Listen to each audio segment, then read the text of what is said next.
المشاهدون الأكارم، تحية لكم من الفضائية الإريترية. نحييكم ونقدم لحضراتكم نشرة أخبار هذه الفترة، نستهلها كالعادة بأهم وأبرز العناوين.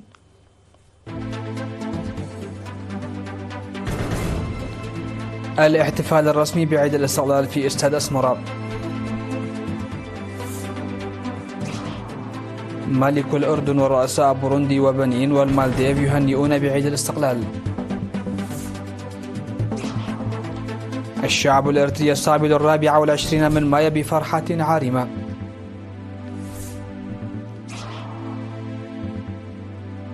ترامب يتوعد أوروبا وأبل برسوم جديدة.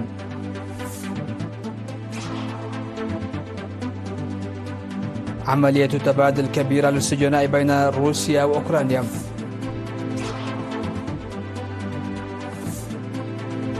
مفاعل نووي بين الصين وروسيا على القمر.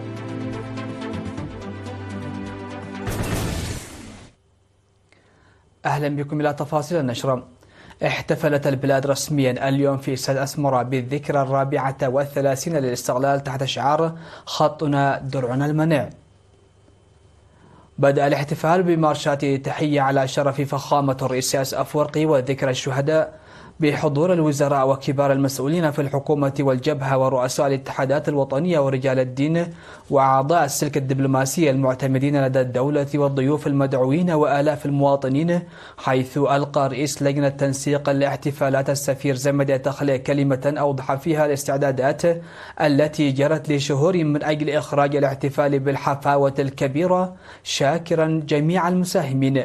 وهنأ فخامة الرئيس إسياس أفورقي في كلمته في الاحتفال هنأ الشعب الإريتري المناضل في الداخل والخارج مع جميع أصدقائه ومحبي وأحرار العالم، وأعرب عن امتنانه لكل من ساهم في إضفاء رونق خاص على احتفالاتنا التي يتزايد زخمها وحويتها عاما بعد عام بالذكرى 34 لاستقلالنا من خلال برامج متنوعة.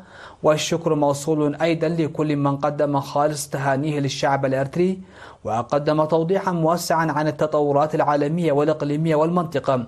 وقال: بالنظر إلى التطورات العالمية والإقليمية فأن تعزيز استقلالنا وترسيخه لا يمكن أن ينظر إليه بمعزل عن ما نصب إليه من سيادة نظام عالمي عادل وبنية إقليمية قائمة على الاحترام المتبادل والتكامل والتعاون والاستقرار والتقدم، وتقييم البيئة العالمية والإقليمية وفهمها فهما سليما.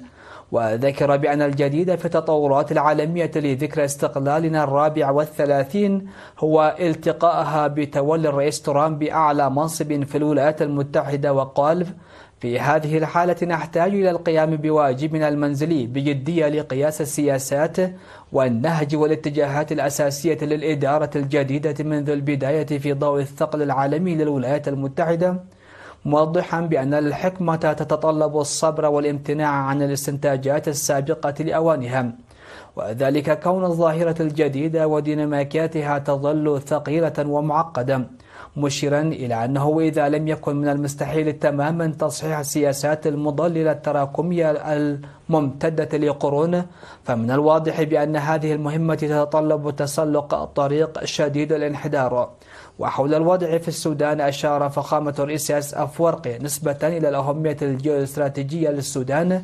بدأت القوى الخارجية في تأجيج الصراع بينما كانت عملية الانتقال في مهدها من خلال استقطاب واستقلال الوكلاء الداخليين، وقد اكتسب شعب السودان خبرة كافية من التخريب الذي تسبب في هذا المستنقع، وبدأ في توسيع وتعزيز معارضتهم لهذا التخريب.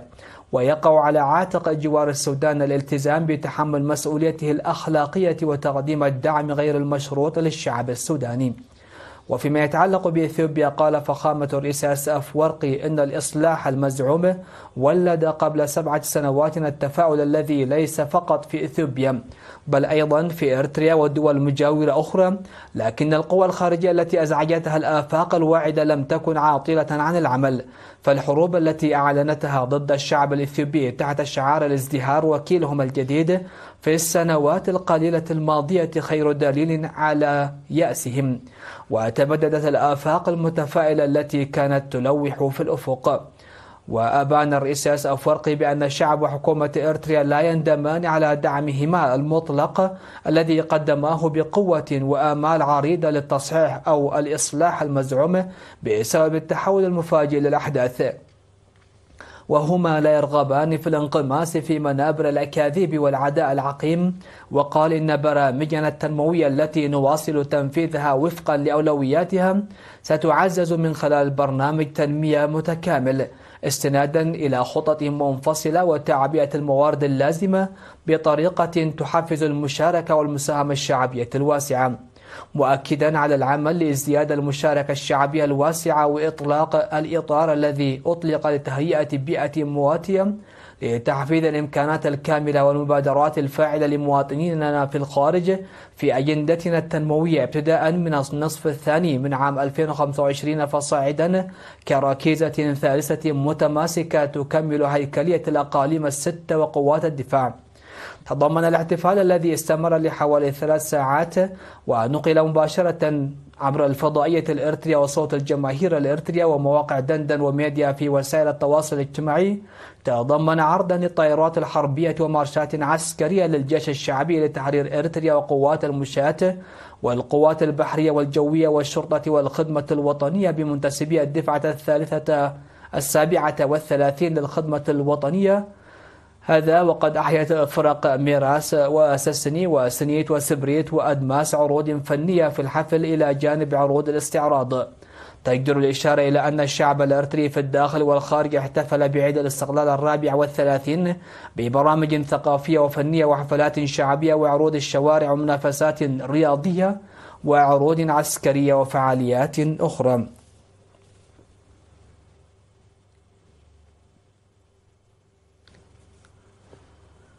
بعث ملك الأردن ورؤساء جمهوريات بوروندي وبنين والمالديف ببرقيات التهنئة بمناسبة الذكرى 34 لاستقلال البلاد.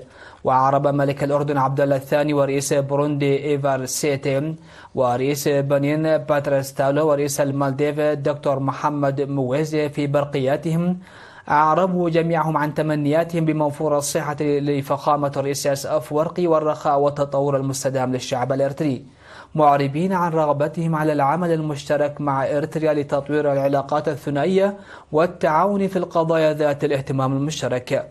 كما تمنى الأمين العام لمنظمة الأغذية والزراعة الفاو في رسالة التهنئة التي بعثها تمنى السلام والازدهار لإريتريا وشعبها. استقبل الشعب الإريتري 24 من مايو الذكرى 34 للاستقلال بفرحة عارمة واعتزاز وأمل كبيرين، وتجمع عشرات الآلاف المواطنين كعهدهم في شوارع مدينة أسمر التي ازدانت بالإنارات الملونة والرقص على أنغام الأغاني التي قدمتها مختلف الفرق الفنية. وفي منتصف الليل أضيء سماء أسمر بالألعاب النارية ليتعهد المشاركين في تنفيذ أمانة الشهداء الذين منحونا فرحة هذا اليوم. وأوضح المحتفلون أن الاحتفال بهذه الحفاوة الكبيرة بعيد الاستقلال الذي تحقق وتم الزود عنه بتضحيات جسام وفي ظل سلام واستقرار خلق فيهم السعادة الكبيرة، قائلين المجد لقوات الدفاع. هذا وأطلقت في الساعة 6 من صباح اليوم قذائف المدفعية تكريما لل24 من مايو يوم استقلال إريتريا. وقد تم الاحتفال بالذكرى 34 للاستقلال في مختلف أنحاء البلاد.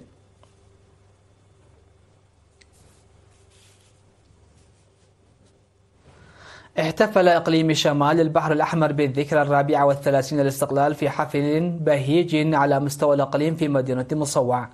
قالت المدير العام لقسم الثقافة والريادة السيدة زينب عمر في الحفل الذي حضره كبار المسؤولين في الحكومة والجبهة، قالت إن برامج الاحتفالات استمرت في جميع المناطق من 10 من مايو، وذلك بتنظيم فعاليات تعريفية بالموارد البحرية وترفيهية للأطفال وعروض الطلاب والمناضلين والمناطق الفنية والحفلات الشعبية وعروض المارشات العسكرية. وقدم في الاحتفال عروض المارشات العسكرية للقوات البحرية والجوية والمشاة وبرامج فنية وعروض طلاب. ونظم في إطار الاحتفالات معرض كرنفال في شوارع مصوع يوم 22 من مايو. هذا وقد شارك في هذا المعرض الكرنفال سكان 3 إدارات ضواحي بموكب من سينما سيجالت وحتى نصب الشهداء في طوالت.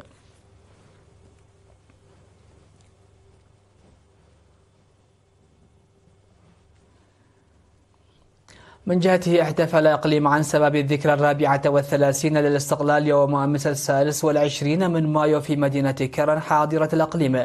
وقال المدير العام لقسم الثقافة والريادة منسق لجنة الاحتفالات السيد سراج حجي في المناسبة، قال إن أعداد مختلف الفعاليات والمناشط بهذا اليوم الأغر شملت تنوير مسيرة النضال ومرارته وصعابه وتنمية القيم وبرامج ثقافية وفنية. وأوضح حاكم إقليم عنسبة السفير عبد الله موسى بأن برامج التنمية الجارية لتدعيم الاستقلال المحقق بالتضحيات تحقق نتائج ملموسة. تضمن الاحتفال مناشط فنية وثقافية تعكس جمال التعدد. وذكر المحتفلون بأن رسائل الاحتفال بينة وسيساهمون في جهود تنمية البلاد. اشتملت احتفالات إقليم عنسبة بعيد الاستقلال البرامج أسبوع الاستقلال في المدارس وعروض فنية وسيمينارات وكرنفال ومناشط رياضية.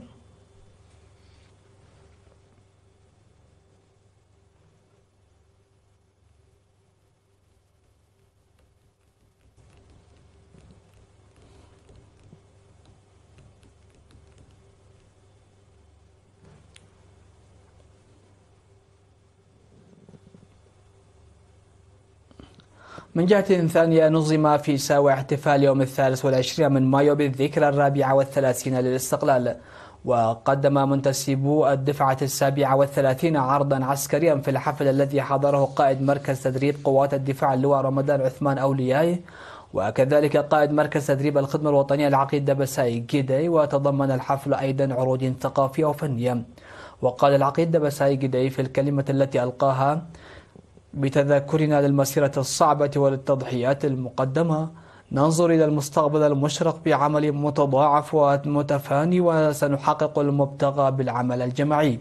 ودعا إلى بناء الوطن وضمان السلام بالحفاظ على الوحدة والتصدي للعدائيات بوعي. وقدمت في الختام الجوائز على الفائزين في مختلف المناشط والمسابقات.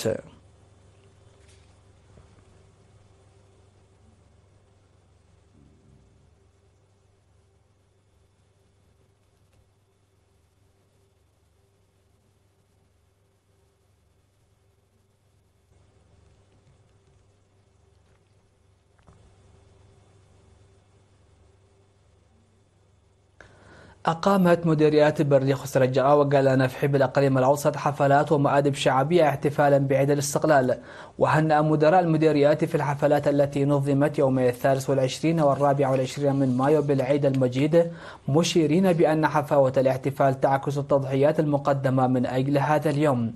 وذكر المحتفلون بأن هذا اليوم هو يوم تجديد العهد لضمان استدامة السلام وتنفيذ أمانة الشهداء والسير على طريق التنمية، مؤكدين استعدادهم على العمل المضاعف.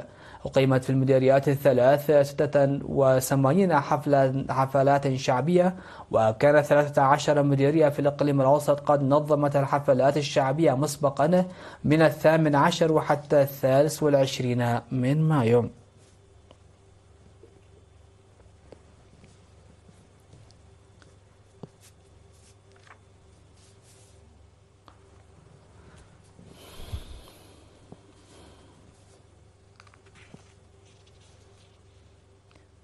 مشاهدينا الأكارم، كانت هذه حصيلة الأنباء على الصعيد المحلي. فاصل قصير ومن ثم نوافيكم بالأنباء على الصعيد العالمي. تفضلوا بالبقاء معنا.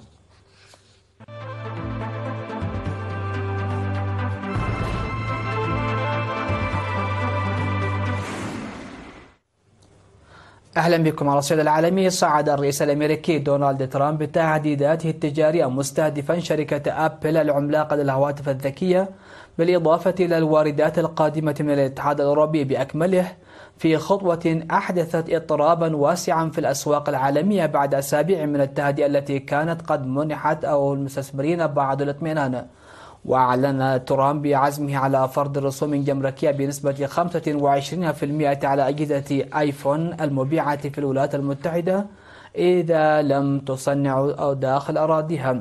كما كشف عن توصية بفرض الرسوم الجمركية بنسبة 50% على واردات الاتحاد الأوروبي ابتداء من الأول من يونيو وفق رويترز. وتفاعلت الأسواق سلبا مع هذه التصريحات، إذ انخفضت العقود الآجلة لمؤشر ستاندرد أند بورز 500 بنسبة 1.5%، وهبط مؤشر يورو ستوكس 600 الأوروبي بنسبة 2%، كما تراجعت أسهم أبل بنسبة 3.5%.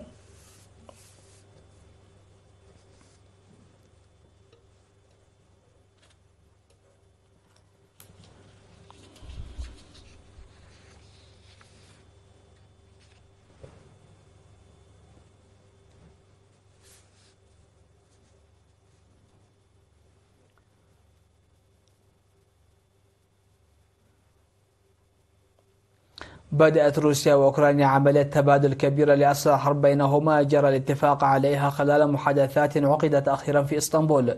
وقالت وزارة الدفاع الروسية إن موسكو وكييف بدأتا أكبر عملية لتبادل الأسرى حتى الآن.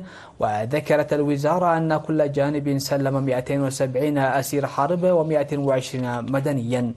بدوره أكد الرئيس الأوكراني فلاديمير زيلينسكي أن بلاده استعادت 390 شخصا في إطار المرحلة الأولى من عملية تبادل الأسرى مع روسيا، تشمل في المجموع 1000 شخص من كل جانب على أن تستمر أياما عدة. وأعلن الرئيس الأمريكي دونالد ترامب إتمام عملية التبادل، وكتب ترامب: اكتملت للتو عملية تبادل السجناء كبيرة بين روسيا وأوكرانيا، مضيفا تهانينا للطرفين على هذه المفاوضات، فهل يفضي هذا إلى أمر مهم، من دون أن يذكر مزيدا من التفاصيل.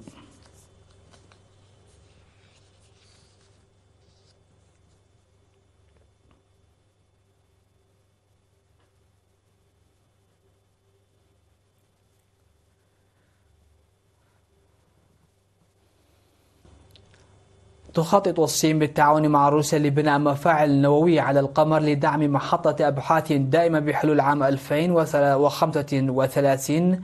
يشمل المشروع استخدام الطاقة النووية مع دراسة خيارات بديلة مثل الألواح الشمسية لمواجهة تحديات بيئة القمر القاسية. تسعى الصين إلى تأسيس قاعدة قمرية دائمة في القطب الجنوبي، مستفيدة من إمكانيات وجود الماء الجليدي وموقعه المثالي للأبحاث العلمية. تطمح الصين إلى إشراك 50 دولة و5000 باحث في برنامجها الفضائي، مع التركيز على التعاون الدولي إلى جانب تحقيق أهدافها الاستراتيجية الخاصة.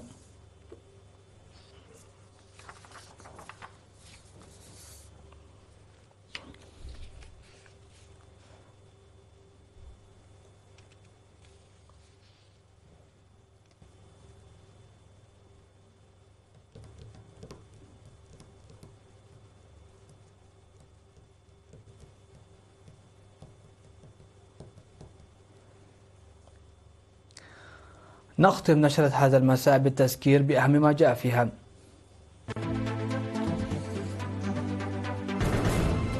الاحتفال الرسمي بعيد الاستقلال في استاد أسمرة. ملك الأردن ورؤساء بروندي وبنين والمالديف يهنئون بعيد الاستقلال. الشعب الإيرتري يستقبل 24 من مايو بفرحة عارمة.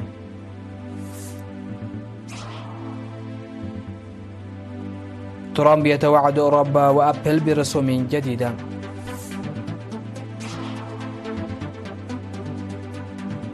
عملية تبادل كبيرة للسجناء بين روسيا وأوكرانيا.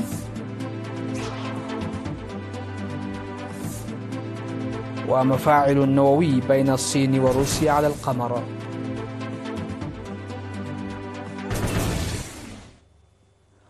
مشاهدينا الأكارم، هكذا نكون قد وصلنا وياكم إلى نهاية نشرة هذا المساء. هذه تحيات الفريق العامل، وكل عام وأنتم بألف خير بحلول عيد الاستقلال المجيد.